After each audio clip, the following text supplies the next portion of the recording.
Sahabat SDP, selamat sore dari kota Liberec, kota yang terletak kira-kira 1,5 sampai 2 jam ke arah utara kota Praha. Kotanya tidak terlalu besar, jumlah penduduknya sekitar 110.000 orang. Dan sebelum saya mengawali materi hari ini, saya ingin mengutip apa yang dikatakan oleh Mahatma Gandhi, seorang tokoh pergerakan di India. Gandhi berkata, hiduplah seolah-olah Anda itu akan meninggal besok. Belajarlah seolah-olah Anda itu hidup selamanya. Luar biasa ya. Emang Gandhi ini tokoh nasional India yang sangat dihormati dan dia sangat menghargai pendidikan. Kok saya mengutip punya Gandhi gitu ya? Karena memang topiknya berhubungan dengan urusan belajar. Apa lagi? Topiknya adalah begini. Ada pertanyaan di Quora yang bertanya, kenapa ketika saya itu kelasnya makin tinggi gitu ya, nilainya justru makin rendah? Kok tidak stabil atau malah makin tinggi? Jadi kelasnya makin tinggi gitu ya, nilainya makin rendah. Dan itu yang akan saya jawab pada kesempatan kali ini. Saya akan nanti jalan ke pusat kota sambil nanti melihat suasana di sana. Saya akan bagikan materinya. Jadi sahabat SCP bisa menyaksikan situasi kota Liberec ini ya.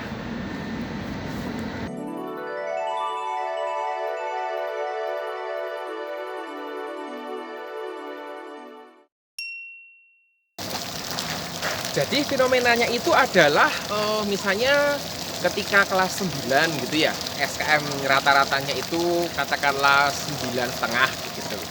Kemudian ketika nanti pindah ke SMA di kelas 10 gitu ya, jadi 9.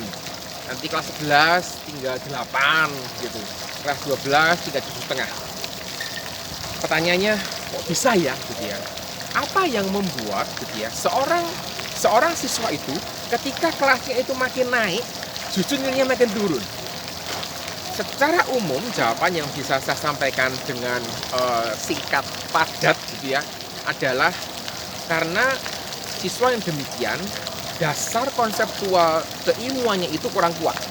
Jadi ketika diperhadapkan pada permasalahan yang sederhana, maka dia masih bisa mengikuti.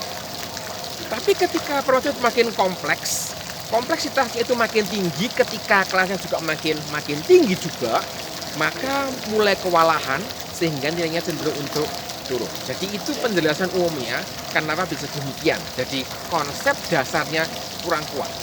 Jadi ini harus diatasi gitu ya, supaya tidak terjadi kelasnya makin tinggi, nilainya makin turun ya. Kita lanjutkan. Mungkin ada yang bertanya gitu ya, kenapa hal seperti ini tidak terdeteksi ketika ada di sekolah dasar? Saya mengatakan bahwa di sekolah dasar itu materinya masih sederhana, sehingga ketika pemahamannya itu karena pemahamannya tidak terlalu bagus, masih sederhana materinya, maka masih terkejar. Dan saya punya dugaan yang sangat kuat gitu ya, oleh karena berorientasi pada hasil gitu ya, dan bukan pada prosesnya, berorientasi pada hasil akhirnya dan bukan pada proses berpikirnya, maka pemahaman akan konsep ini tidak terdeteksi dengan baik ketika ada masalah. Saya ketika ada siswa yang punya masalah dengan pemahaman konsepnya, berorientasi pada proses, itu akan membuat guru ini mengerti gitu, bahwa ada sesuatu yang masih diperbaiki, ada sesuatu yang masih dibereskan, supaya konsep yang dimiliki ini bisa menjadi konsep yang baik. Kalau orientasi pada hasil gitu ya, maka saya sangat meragukan guru bisa menemukan celah yang seharusnya dapat ditutup pada waktu itu terdeteksi. Tetapi ya saya sih hanya merasa bahwa selama ini cukup banyak orang yang diperhatikan pada hasilnya daripada pada prosesnya ya. Saya menyadari bahwa model evaluasi yang berbasis pada proses itu bukan sesuatu yang mudah, dan sepertinya memang perlu pelatihan dalam waktu yang cukup lama, perlu latihan tertentu, perlu mentoring yang prosesnya juga agak rumit gitu ya. Dan saya hanya menduga apakah karena kesulitan gitu ya, kesulitan memberikan standar terkait dengan mode evaluasi berbasis proses ini, maka Kemendikbud itu memilih gitu ya, berorientasi pada hasilnya. Saya tidak tahu, tapi hanya dugaan saya saja, karena memang kendalanya cukup besar ketika kita harus mengevaluasi berdasarkan proses. Selain itu, buat para guru, buat para dosen juga yang dibesarkan di dalam konsep evaluasi berdasarkan hasil, ketika mengubah mindset, mengubah pola pikir itu menjadi evaluasi berbasis proses, itu bukan hal yang mudah. Perlu mungkin waktu beberapa tahun untuk mengubah hal itu, dan ketika waktu yang dipakai itu cukup lama gitu ya untuk menyelesaikan diri, maka bisa jadi ya kita tidak mendapatkan evaluasi yang seharusnya. Hal yang umum terjadi misalnya demikian. Ketika anak itu ada di kelas 8 kemudian mengalami kesulitan, lalu guru mencoba untuk menolong, mendeteksi gitu ya, di mana akar permasalahannya. Bisa jadi permasalahannya ada pada materi yang dipelajari di kelas 6 atau di kelas 7 gitu ya. Ketika ada siswa lain dideteksi ternyata materinya itu ada bermasalah gitu ya konsepnya di 2 atau 3 tahun sebelumnya seperti itu. Jadi ini contoh-contoh kasus yang dapat terjadi dan bisa mengganggu gitu ya, bisa mengganggu progres seorang siswa ketika belajar di tingkat-tingkat berikutnya. Dan ini menjadi pergumulan yang cukup berat begitu. Pertanyaannya adalah kalau kita bicara tentang proses pendidikannya gitu ya, mohon maaf gitu ya, pertanyaan salahnya siapa? Apakah ya yang kena getahnya gitu ya bisa jadi adalah guru di kelas 8, tetapi problemnya itu ada di materi di kelas 6 misalnya. Apakah kita bisa mengatakan langsung, wah berarti guru kelas 8 tidak bisa ngajar itu karena tidak bisa seperti itu gitu. Kemudian langsung, wah berarti salah kelas 6-nya, kan udah lewat gitu. Jadi ini sebuah sebuah proses yang betul-betul cukup kompleks gitu. Jadi ketika ada siswa dengan kelasnya makin tinggi tetapi nilainya makin turun gitu ya, bisa jadi hal demikian yang ada di balik semuanya itu, dan kita mesti memikirkan bagaimana solusi dari permasalahan ini.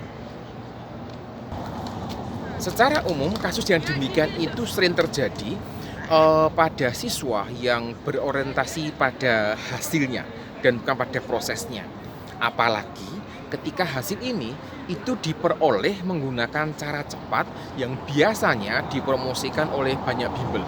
Jadi pernah saya bahas dalam sebuah video terkait dengan bimbel ini. Bimbel-bimbel ini bersaing gitu ya, bersaing mendapatkan siswa sebanyak mungkin gitu ya. Promosinya adalah berdasarkan cara cepat yang mereka temukan, kira-kira demikian. Di dalam observasi yang saya lakukan, cara cepat yang dipakai dan diajarkan oleh bimbel-bimbel ini itu bukanlah sebuah materi yang menekankan pada konsep, tetapi justru pada hafalan. Sehingga seorang yang tidak menguasai konsepnya pun gitu ya, kalau dia hafal dengan baik cara cepatnya, maka dia akan bisa menyelesaikan soalnya dengan cepat dan tepat.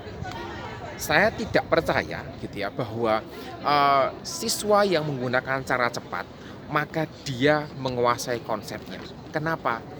99% siswa yang sudah merasakan enaknya menggunakan cara cepat bisa menyelesaikan soal dengan sangat cepat gitu ya, tanpa ngerti konsepnya. 99% gitu ya, itu tidak akan menguasai konsepnya. Kenapa? Ngapain belajar konsep? Pakai ini aja bisa kok, seperti itu. Dan ketika kita bicara tentang konsep, penguasaannya yang lemah ini gitu ya, maka kita akan menuai masalah di masa yang akan datang.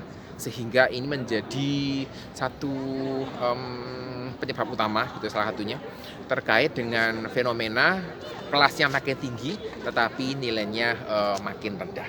Dan ketika kita bicara tentang konsep, maka konsep ini memegang peran yang sangat penting di dalam satu bagian yang terkait dengan analisis. Orang tidak bisa melakukan analisis dengan baik ketika tidak punya konsep yang kuat.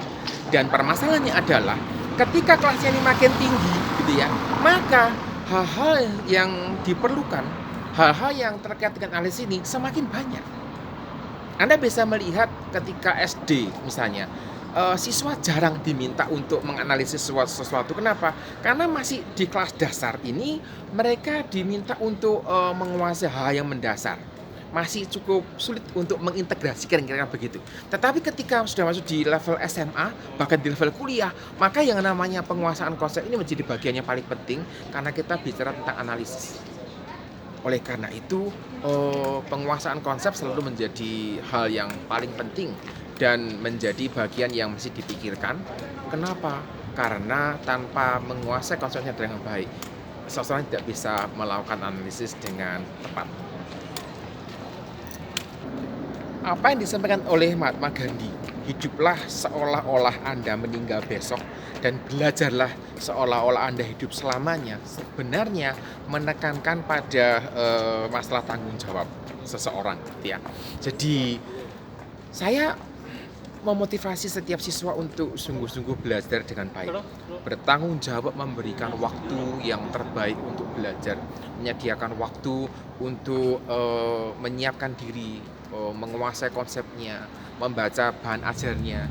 Intinya bertanggung jawab untuk kesempatan dia bisa belajar. Dan ini mesti dilatih sejak dini, mesti diingatkan sejak dini. Dan saya tidak mengatakan bahwa tugas guru SD berat begitu ya, tapi saya justru mau mengatakan bahwa tugas orang tua di sini menjadi cukup penting. Kenapa? Karena ketika kita bicara tentang anak-anak yang masih SD ini, maka sebagian besar waktunya ada bersama dengan orang tuanya.